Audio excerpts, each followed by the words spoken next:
The reason why I started Coava was I wanted to bring a product to Portland that Portland had never seen. And I wanted to work in a field that I truly loved what I did. I love the product. I love everything about it. I love the cafe. I love the experience. I love the consumers. I love the producers, the supply chain. It was it. It's what I wanted to do.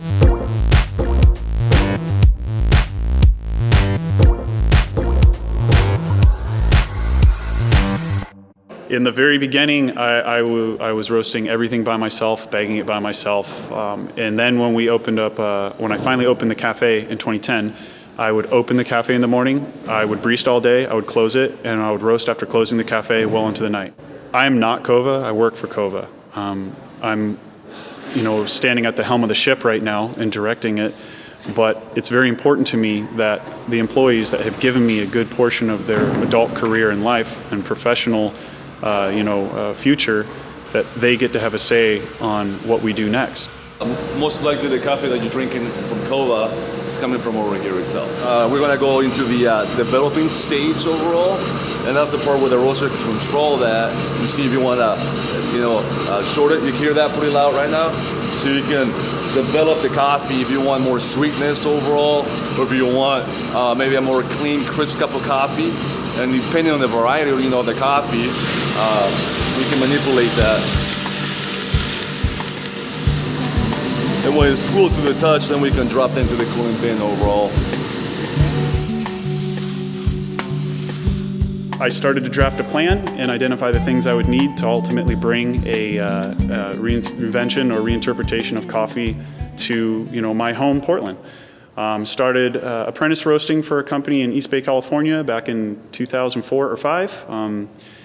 Really was focusing on getting every tool in the toolbox that I would need to be a successful owner and a successful just entrepreneur.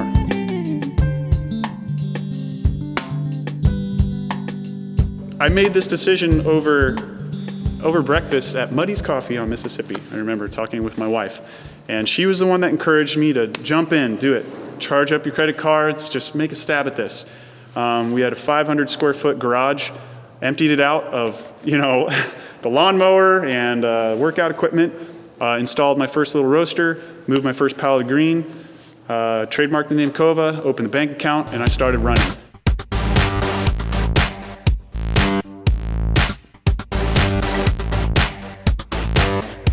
Coava, green coffee, it's really the focus of our company.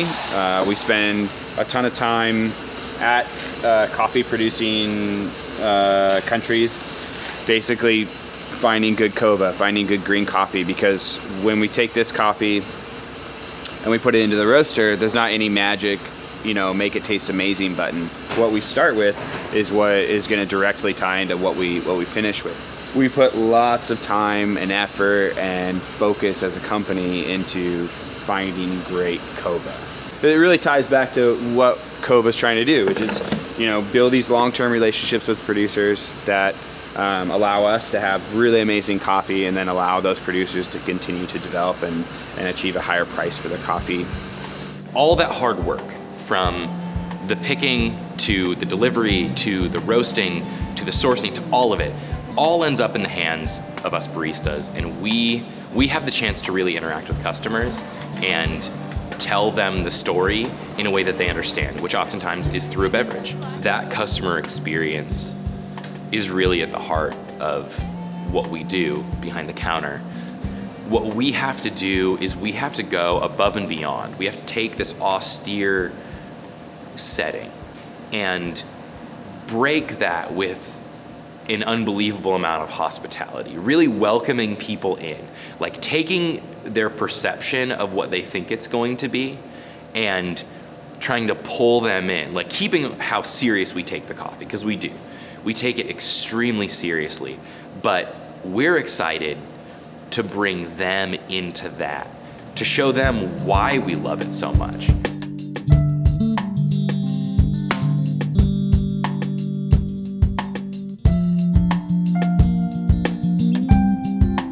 And we have, typically 8 to 10 coffees on the menu, and they're changing every single month. So we're doing this constantly and evaluating how are they performing. And it's a sensory exercise. So while we have a scoring rubric, it's still very much we're interpreting what's going on with that coffee through our senses. And that's a really subjective, creative process. And it's one of the most enjoyable, interesting parts of the process of roasting coffee for everyone that works here.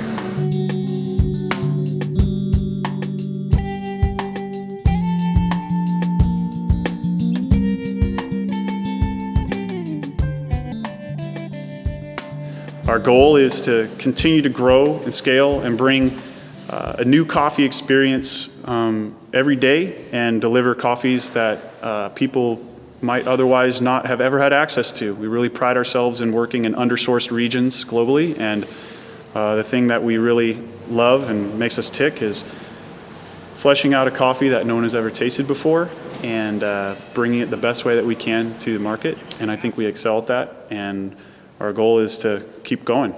We're going to keep running. We're going to see how far we can go with this, and we got a really good team. I think we have everything we need. Pretty excited about it.